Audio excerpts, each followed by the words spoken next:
Hi there, everyone, and welcome to ValueCast. This is the podcast that looks at services and people.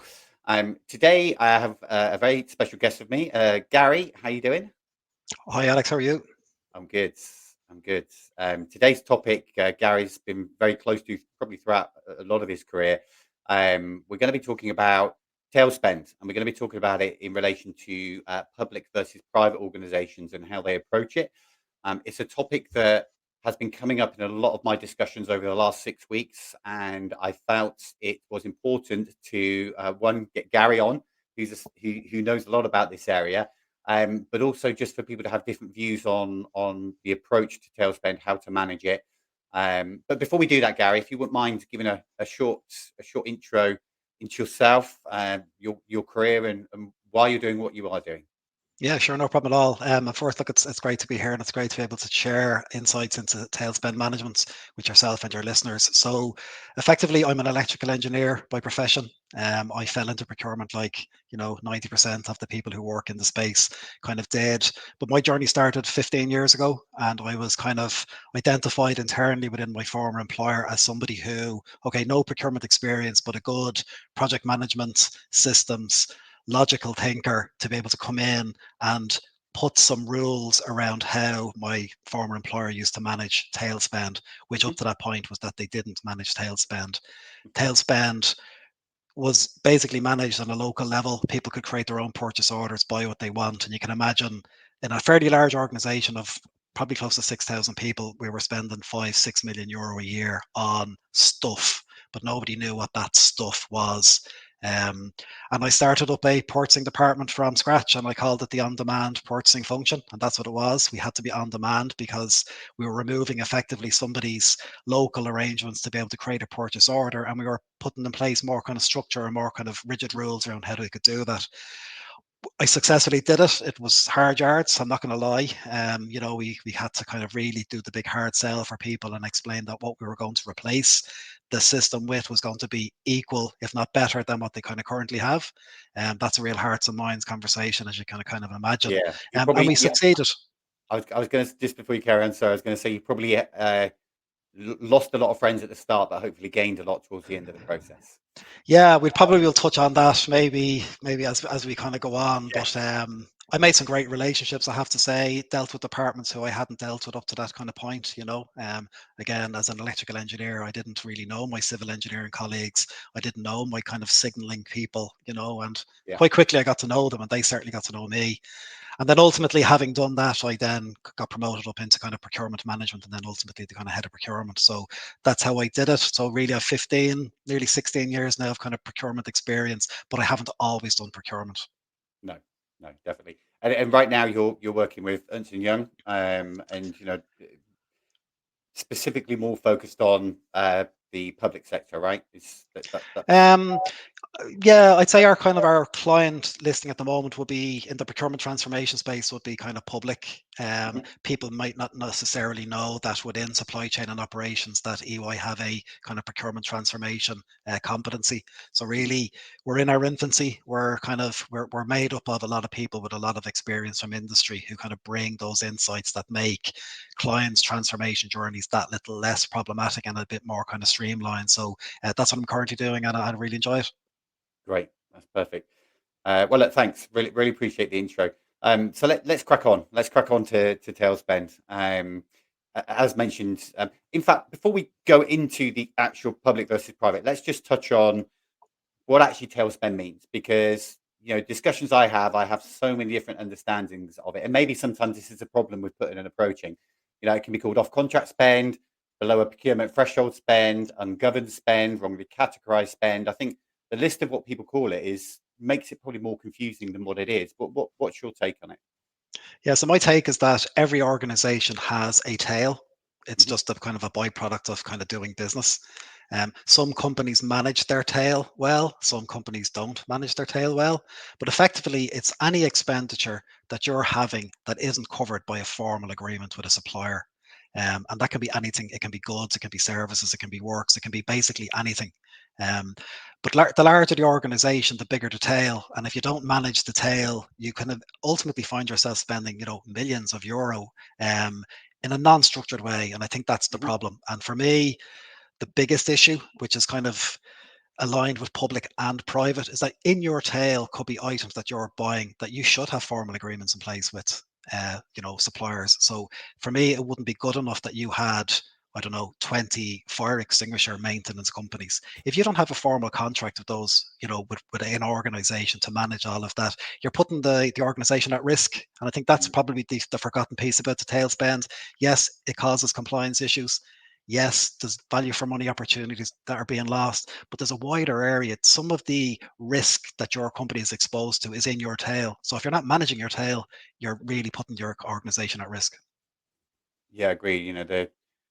The regulation and compliant risk, and I suppose this is one of the points that would vary. Shouldn't technically vary, right? Whether you're either working in a private or public sector, but I can imagine the governance and the regulation around a public company, having a long tail spend and having unmanaged contracts with the supply chain, um, gets more publicity than maybe a private company would. It does. And let's be honest about it, 100% of the decisions that are taken in the public sector to put rules around tail spend management are compliance driven. They are. Yeah. Nobody sits back one day and says, we're potentially missing an opportunity here to aggregate and to save money. It's not, it's purely compliance. And I think in the private sector, when you don't have that compliance lens that's kind of on you, things can just drift. You can end up in a situation where nobody really, they know the tail is there, but they don't really have the kind of the appetite to kind of tackle it. Because one Yeah. of the unfortunate byproducts is that prior to the technological advances that have happened in the last maybe decade, to manage your tail equated to having more resources to manage that tail. So in the Hmm. public sector, there's a compliance piece, let's get people in and let's manage it. But in the private sector, somebody would say, well, you're telling me that I could potentially save €1 million, but to do that, I need to bring in 5 people and increase my headcount by X. And that's a different kind of debate. And I think that's why the tail in the private sector didn't really get the same attention as maybe it has done in the public sector. Hmm. And do you think that's changed a lot over the last sort of 3, 4 years, purely because of technology, or do you think you are seeing, with the clients you work with, that actually the regulation and the compliance side of things is actually forcing people to take action? Yeah, so I think technology has been completely the enabler of things Hmm. because it gives organizations true visibility now on how they're spending their money. And I think any organization that would have aspirations of being a best in class procurement function can't have a big tail. It No. just means that you're not really managing things. But if I can go in and look at a dashboard and it tells you that I'm after spending €500,000 last year on a common product, goods, or service, and I haven't done anything about that, to me, that's a problem. But at least I can see it now and at least I can kind of tackle it. So technology for me has been the enabler. And I Hmm. had written about it previously that I do feel that technology will now assist the private sector to be able to manage their tail spend much better than they would have done previously. And what I mean by that is that the amount of resources that it would take to actually undertake the sourcing events, do the data analysis, it doesn't cost as much now to do that, and it doesn't certainly doesn't mean you're going to have to bring in 5 6 new kind of people into No. your department No. to actually manage it. Technology is now going to kind of be the democratization of the stuff that the public sector have done. Yeah. No. Completely agreed, and it's only going to continue to change and evolve, especially as pressures continue to go on headcount and budget across organisations. The last thing you can afford to do is bring more people in. But would you say, when it comes to the approach of private versus public, that the actual goal is the same? We probably touched on the goal a little bit, right, about eradicating the spend of weather. But do you think um, that they should be united on the type of goal that they're trying to achieve, which is that eradication of tail spend and actually getting contracts in place? Or do you think there is a differentiation? I think they're exactly the same, Alex, to be Mhm. honest. I think it is that three pillars of, on the first instance, the compliance, which I think, irrespective of the sector you're in, you should be concerned about procurement compliance. The value for money, I think that absolutely is the same for all organizations, public or private. But the third, and then that risk management, it's exactly the same, that if you're a private sector organization and you have a multitude of small companies undertaking works for, it could be a nationwide delivery kind of model. And if you don't have a Mhm. formal contract in place with a supplier to do these works, you could be potentially hugely exposed to, instances that could happen on site, etc. So I think all of them risks and all of them kind of concepts are they're the same in the public sector and the private sector. The only difference I always feel is that the impetus or the energy behind it is less in the private sector because the compliance piece isn't driving it, isn't kind of pushing Yeah, it forward. And I yeah, think that's just the biggest difference. yeah. So in the public sector, I would envisage from some of my experiences that things are technically done retrospectively because until that issue pops up, until that challenge pops up, and then there's this compliance report to go back to your fire extinguisher example. That's quite a big one, right? That's quite a big one to not have a regulated supply chain, aware of who they are, what they're doing. They tend to retrospectively deal with it, and they're forced to deal with it. Versus the private sector, which is pretty much someone's got to get off their backside and actually say, no, look, I can justify the value of doing this. There will be compliance improvements, but also you will see from a cost perspective improvements and rationalization of the supply chain, whatever it would be. Would you reckon that's sort of a correct assumption? No, I think you're right. I mean, I know I used that fire signature example, but like I only use that because it possibly would be common across, any organization, Yeah. be it kind of government, central government, local county council, whatever the case may be. But it may as well be marketing. It may as well be, I don't know, stationery. It could be anything, depending on the Of course. business. And like really the driver behind it has to be there has to be a kind of a core understanding at the kind of executive level that we want to do our procurement right and we want to make sure that the organization is not exposed to issues. And if you think about even, we're probably going off topic here a little bit, but into kind of sustainability and ESG, if you're spending 6 or 7 million euro with a host of suppliers that you have absolutely no understanding of what the actual company is like, if you were to look under the hood, that's a major problem, and I think that's another driver that again wouldn't be unique to the public sector, maybe across all sectors. That's really going to drive the proper management of tail spend, driving it forward. Okay, great.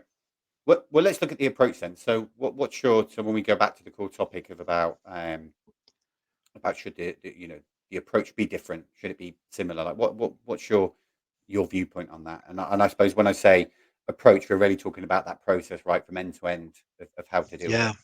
it's actually quite interesting because I have dealt with a lot of clients in this kind of space already, and the approach that I always take, and to be honest, some of the clients have been public sector as well. They haven't only been kind of private sector, but you have to start from a blank page and you need to say, well, what is it that I'm trying to achieve here? I think if you just randomly go in and start trying to put agreements in place to match what you're kind of currently spending, it's not going to work out well in the kind of long term. You're not going to get that kind of buy-in from all of the kind of end users because Mhm. ultimately the end users are the most important people because they're the people who kind of utilize the goods and services that are being brought in. So at a very high level, it is a bit of a business transformation project that you're doing. You might not necessarily think it is, but it is because it cuts across human resources, it cuts across industrial relations, it cuts across the functioning of the business as well. So I think any knee-jerk decisions that are taken that doesn't accommodate the end users is a bit of a recipe for disaster. So you're kind of looking at a kind of a blank page. You're looking at what are we trying to achieve here. You're looking for quick wins. You're looking for the low-hanging fruit, which is there, and people can kind of put them in place, and you kind of build from there. Because if you get off to a bad start, if you put in place a kind of a poor agreement that really antagonizes a lot of your internal users, they'll switch off. And I think you'll be kind of pushing that rock up the hill. And, within Yeah, 12 months, your whole kind of vision could be gone. So I think that's what the kind of key part for me is. It's sitting down with the end users and say, look, this is what we're trying to achieve. Work with me to deliver this. And that's the best way to manage these things. yeah. But what about that initial approach? Right. So you've got to your point, a huge value of spend that's off contract, not being managed. How do you convince those people to get as part of this process, and the supply chain to do so, right? Because the supply chain may have been doing this for many, many years, right? Outside of anyone's visibility. And then suddenly procurement have come in. You want to add more value. You don't want to seem like you're the people who are putting the governance down, but you are generally trying to add more value. So how do you approach that with the supply chain and those users? Yeah, so what I have done in the past, and I would always recommend it is that comms piece that you need to go out and speak to the end users. I give presentations nationwide. I travel around the country for 2 weeks, meeting with all of the senior people and then meeting all their direct reports to explain this is what we're doing. Mhm. This is why we're doing it. And I had real tangible examples on my presentation that showed the benefits there would be to the organization, but also the benefits there would be for the end users as well. Now, Mhm. as you know well, I mean, if it's no point going out and having a presentation that's full of made up kind of fabricated figures and lies. I mean, really, you Sure. have to kind of walk the walk afterwards. So, there's no point saying otherwise. But I had like a multitude of examples of similar products that are being bought nationwide with a 400-500% differential in the pricing. Mhm. And trying to say, well, look at, you might only be interested in your day to day products that you buy, but there's 4,000 other people doing the very, very same thing that you do. And for me, it was always the kind of the tragedy of the commons that you need to kind of say, well, let me take a step back. I'm part of a bigger machine here. And if Mhm. everybody is taking the same perspective that I am, like, we're never going to achieve things. And I can see where all the inefficiencies that would be. And you make a very, very good point, Alex, because the supply chain teams generally, and even the markets, they're all really aligned now through e-commerce to be able to deliver nationwide contracts on behalf of kind of large organizations. So it's not a case now that the small guy can't kind of do these big contracts. A lot of organizations now can do these big contracts, and it's a really lost opportunity, I think, if companies aren't managing the tail in the way that they should. Yeah, and also, when I look at put my supply chain hat on, there's going to be more opportunity for that supply chain to get more business, right? If they actually work, more in tune with how an organization should to help them capture the spend. So, I've seen it many times. A lot of my experience has been in, the contingent workforce world, but a lot of that is being, around misclassification, right? So it's more like trying to high spend under a different area to get through a process and not go through the difficulties. But I've had so many examples in my career where we've identified service suppliers that have been trying to go off contract, and actually it's helped grow their business, and it's Okay, just sure. like it's how is it that we can help deliver that message so that both sides of the world see it as value.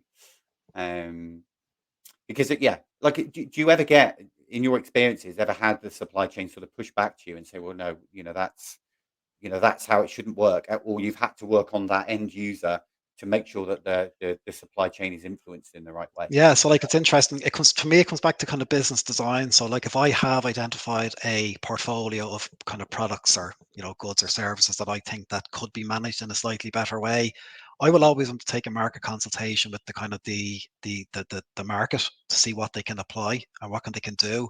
Because really, you find there's opportunities that people would say, okay, listen, I'm a fire extinguisher company. I have a nationwide delivery model. If I were you, the best way you can manage that is by doing this, or have you considered doing that? And sometimes there's a good opportunity to align your goods and services with what the market can deliver. So if you potentially had a contract cleaning company, they might have the leverage to be able to supply all of your cleaning products as well. So ultimately, you might have had two contracts, and now potentially you've only got one contract, and you're using the market expertise, the knowledge, the speciality that they have to put all of your requirements in a structured way that aligns with what the market can deliver. I think if you try and go out and just do what you currently do with a number of contracts, you're probably missing out on a trick, I would say, there, that you kind of need Mm, to make sure that the supply chain have been fully advised of what you're planning to do so they can advise you to kind of come up with the best way to kind of manage that. yeah, definitely. Makes perfect sense. And when you've gone into that analysis of tail spend, so you've gone that, before you even go out to the business, you've started to help them capture what it hasn't been captured. Would you say that there is a percentage of that services spend that actually shouldn't be services spend and should be talent spend? Or do you tend to find that it is all sort of goods and service? Yeah, it kind of depends on the organization, Alex. Like I've seen organizations where it would be the latter, but again, in my previous employment, it was definitely the former. Mm, People will procure things in a funny way. And people will kind of, we're all kind of creatures of habit, and we will kind of always continue to buy things in the way that we've always bought things. But markets have shifted. Things that were traditionally supply contracts have now kind of blended and merged into more of a kind of a service type kind of delivery. And yeah. that's not only in IT, that's in a lot of kind of different portfolios of products. And for me, it's about, I mean, when I was originally kind of the head of category management, my goal was to make sure that all of the category managers were procuring their goods and services professionally in the first instance. I think that's kind of taken for granted, but it's kind of procuring them in line with the way that the markets have evolved over time, to take Mhm. that kind of step back. And to me, okay, there's lots of ways of doing it, but again, it's that market engagement, that's speaking with the end users and speaking with the suppliers to see, are we doing this the right way? And sometimes to kind of make those step changes, you need that critical mass behind you to be able to say to a company that, look, at my expenditure is €1 million, help me out here.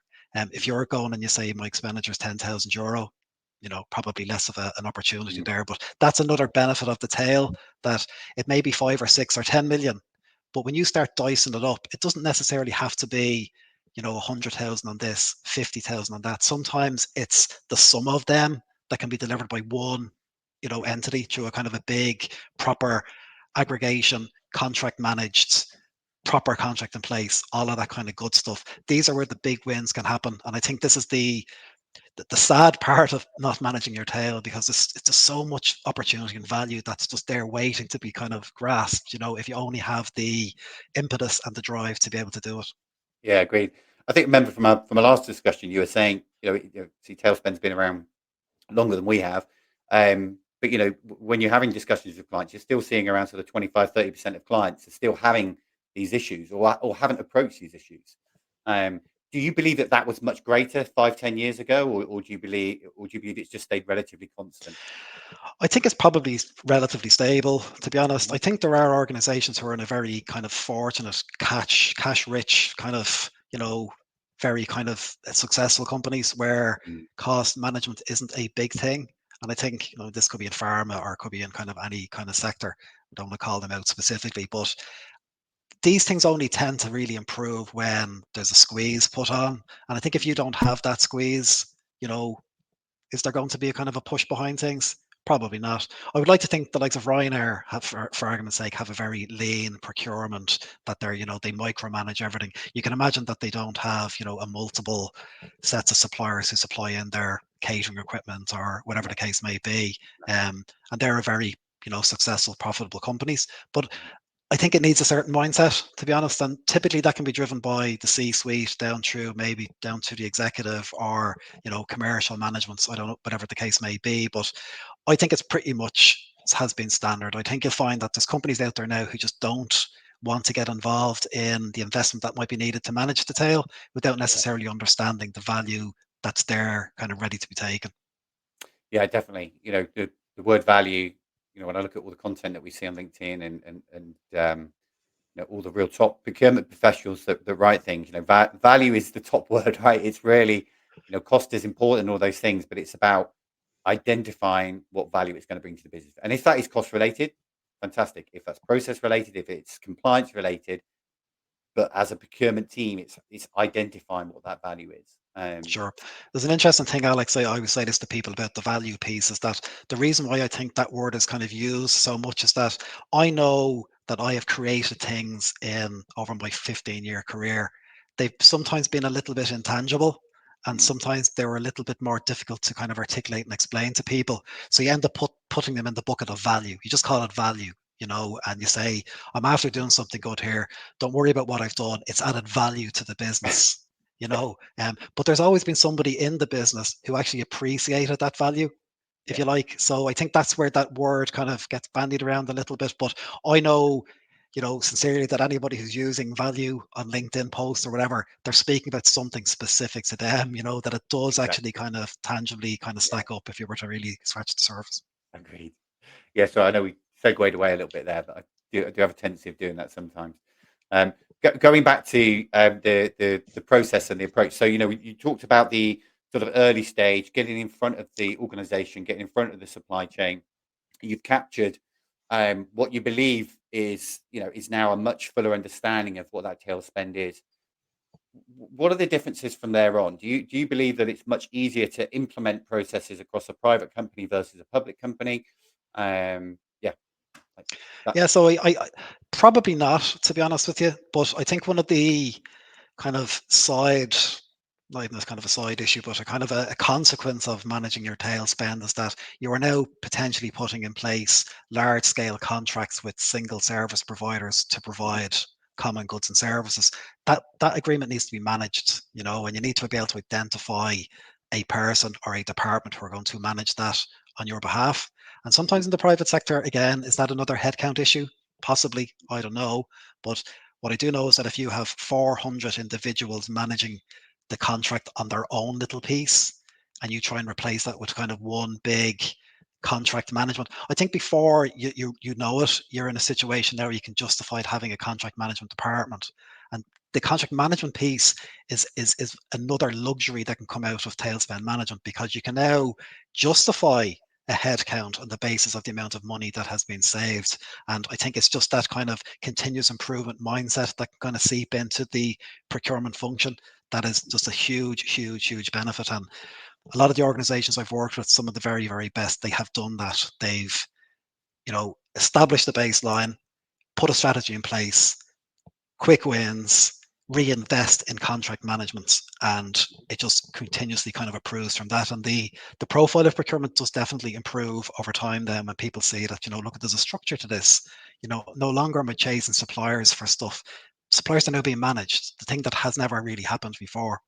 And one of the big issues for me about the whole contract management piece is that organizations now have realized that even technology can be used now to manage contract management. So you can imagine having a dashboard that has, number of open orders, KPIs, SLA, all of the good stuff that doesn't need a huge amount of kind of human effort to actually be able to do. But you could have a person or maybe one or two people managing a considerable amount of expenditure quite efficiently and quite lean, I would say. So again, that's another, for me, an enabler of tech, and definitely Gen AI, I think, is a perfect kind of piece of technology that really lends itself to that piece of kind of dashboards and visualization of where you're spending it and how you're spending it.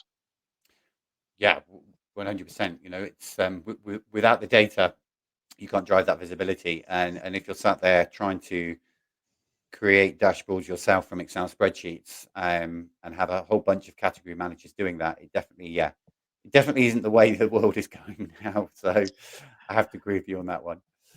Um, and what about the uh, when they've gone live and you've got things in process, right? You've created, because this isn't just about capturing your tail spend. To your point a minute ago, this is about, if you've got that much tail spend, the structure of your procurement team isn't set for purpose, right? It's not saying it's not doing a good job. It's just not set for purpose, whether that's Mhm. people or the tools. Um, but then when you get to that stage of having an embedded new category process in place, how what advice can you give to businesses that want to keep that tail spend low? Because it's great to eradicate it, and you've got that new process in place, but then there's always a way of people trying to find new ways to put an invoice through under three separate smaller amounts so it doesn't hit that threshold, things like that. Yeah, so like there is a kind of a constant monitoring. I mean, what does happen a lot of the times when you put in tail spend management kind of examples, what can happen is that you're consolidating your supplier base. So like suppliers who may have been used, locally, their accounts get switched off effectively because they're not kind of needed. So you're putting in kind of preventative measures to Hmm. stop people doing the type of stuff that you say. But ultimately, if I have a category manager working for me and I've tasked them with, I don't know, facilities management, I want them in our ERP scanning, making sure on a kind of regular basis that stuff isn't happening, that shouldn't be happening.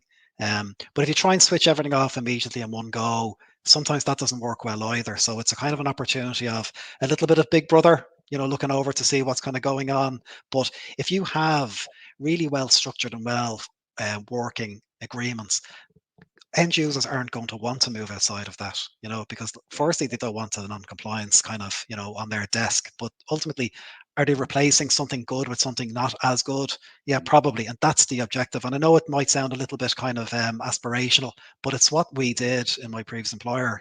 We really did. And we really went after it in a kind of a big way. So I think that's how you kind of avoid that from kind of a big push at the front end, only for it to kind of fall off then over time. I think you just got to keep Yeah. on top of these things.